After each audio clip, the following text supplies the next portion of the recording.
பிள்ளைகளா, ஆ வாழ்க்கைன்னா நம்ம நினைச்ச மாதிரிலாம் நடக்காதுடா. சில நேரம் நல்லதும் வரும், சில நேரம் கஷ்டமும் வரும்.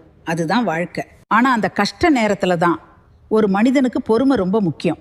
அவசரப்படுறவன் தவறு பண்றான், பொறுமையா இருக்கிறவன் தப்ப தவிர்க்கிறான்.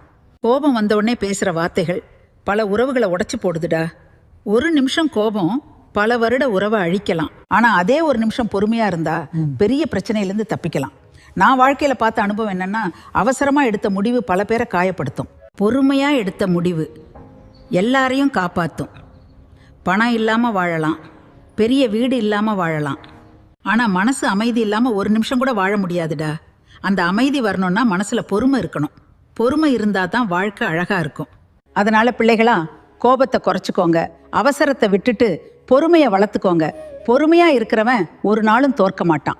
அவன் வெற்றி கொஞ்சம் தாமதமா வரும், ஆனா நிச்சயமா வரும். வாழ்க்கையில எல்லாம் சீக்கிரம் வேண்டாம். சரி.